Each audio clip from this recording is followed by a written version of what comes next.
Let's start with MS Now contributor Inzamam Rashid in Dubai. Also with us, retired Marine Colonel Mark Cancian, senior advisor at CSIS, and Stephen Cook of the Foreign Council on Foreign Relations. Inzamam, what do we know about the security posture in the Strait as the U.S. now rolls out this new operation? Morning, Anna. I think what we're witnessing right now in the Strait of Hormuz is an incredibly volatile security situation that's been playing out for most of the day today.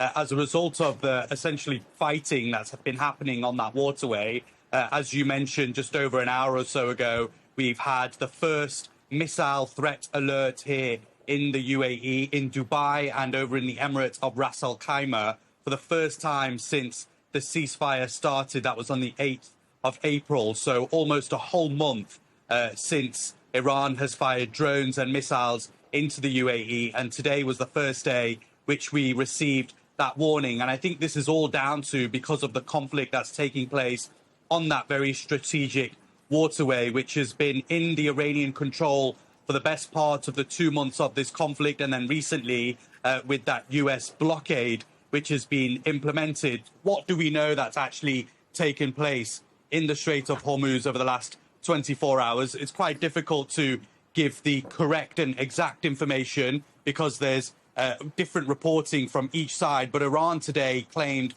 that they had targeted a US warship with 2 missiles. This has come from the Fars news agency. That was then completely rejected by CENTCOM. They came out and said that the claim was that Iranian state media claims that Iran's Islamic Revolutionary Guard Corps hit a US warship with 2 missiles. The truth is that no US Navy ships have been struck. US forces are supporting Project Freedom and enforcing the naval blockade on Iranian ports. And then they went on to say in a separate message that US Navy-guided missile destroyers are currently operating in the Arabian Gulf after transiting the Strait of Hormuz in support of Project Freedom. American forces are actively assisting efforts to restore transit for commercial shipping. As a first step, 2 US-flagged merchant vessels have successfully transited through that waterway. So the reports are a bit sketchy as to what's exactly going on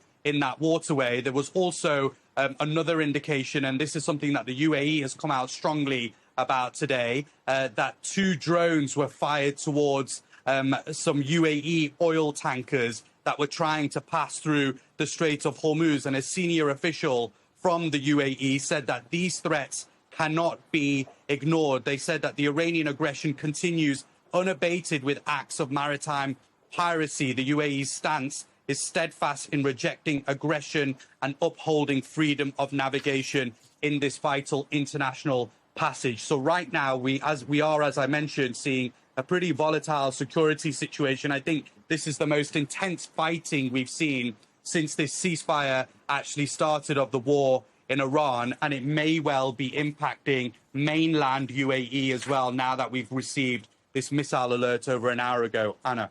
There's just still so much happening right there, and you laid it all out so nicely in terms of what we know at this hour. Colonel Cancian, CENTCOM, says military support to Operation Freedom will include guided missile destroyers, over 100 land and sea-based aircraft, multi-domain unmanned platforms, and 15,000 service members. What does this tell you about how this is supposed to work, and why do this instead of actual Navy escorts that were mentioned early on in this conflict? Well, Navy escorts are going to be part of this, but transiting the straits against opposition requires a major military operation, and I think that's what you see unfolding here. The United States had 2 destroyers inside the Persian Gulf. They apparently escorted some ships through the strait, but the United States is not going to put 2 ships out there alone without a lot of support. And that's what CENTCOM laid out. I think any future convoys that the United States conducts will have similar heavy escorts and protection. Does it seem like a sustainable approach? And do you see it potentially increasing chances of a confrontation that restarts the fighting? It is sustainable in the sense that the United States could transit convoys each way, but that's not going to be enough to get all of the ships out of the Gulf. For that, you would need the strait opened up completely.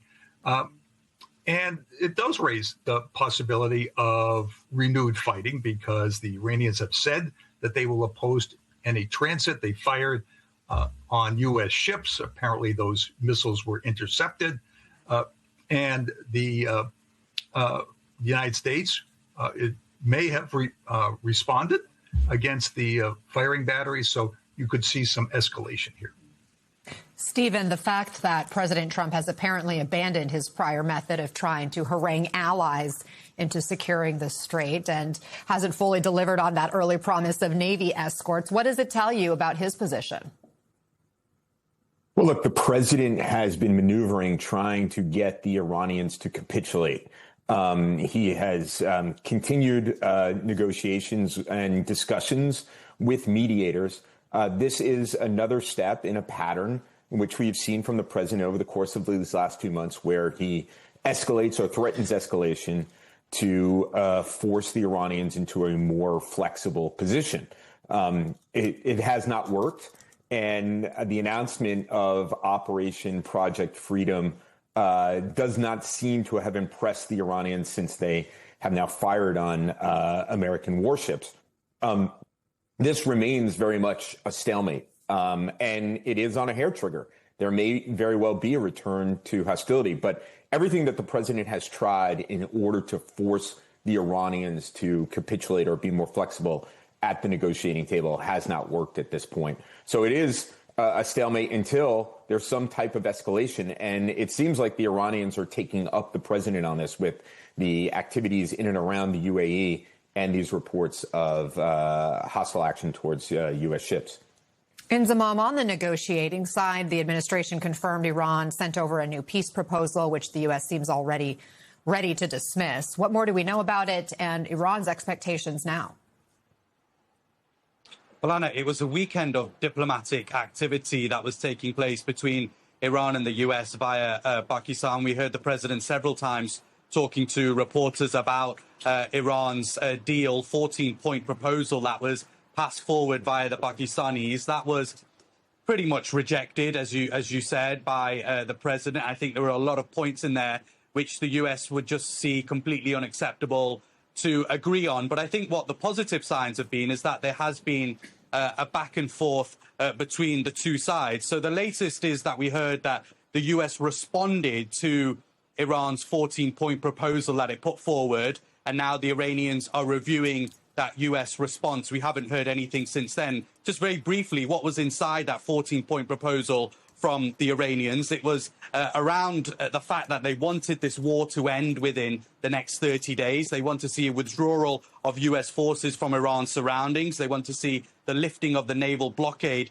and a new mechanism for the Strait of Hormuz. That will have changed now. They want to see the lifting of sanctions, the release of Iran's frozen assets, and they want to see compensation paid for this war, plus a complete ending to this conflict, including Lebanon, where, remember, Anna, the fighting very much continues between Israel and Hezbollah, and people are dying every single day there as a result. So at the minute, we're very far off the two countries actually getting to the negotiation table and having discussions. But in the meantime, there is this back-channel diplomacy to try and get a framework, at least, on the table where they can both meet and talk.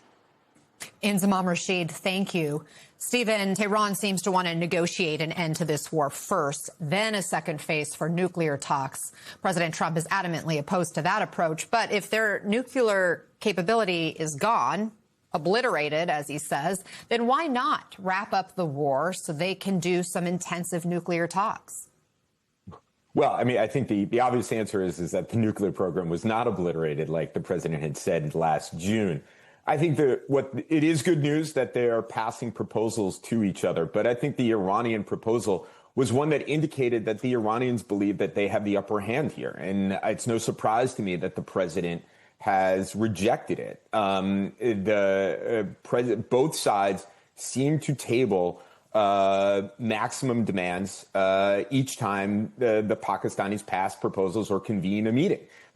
There's maybe slightly different language, as there was in this Iranian proposal, but at its basic level, at a basic level, it is essentially the same demands that the Iranians have had. And I can imagine that the United States is sending back the same, that Iran cannot enrich uranium. The Strait of Hormuz must be open. It can't support proxies, and it must end its missile program. Nothing has really changed in the American position, and nothing has really changed in the Iranian position. It doesn't feel like the sides are moving closer together. They're just reiterating or saying the same in a different way. Colonel Cancian, I also want to get your view on President Trump now moving 5,000 U.S. troops out of Germany. What is the impact of that? And strategically, does that make sense? Well, many people have been expecting that, given President Trump's skepticism about NATO and his demands that the Europeans do more for their own defense. But it popped up now.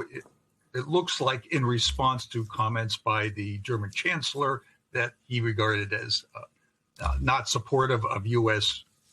Efforts in the Middle East. Pulling out troops right now sends a bad message to Putin.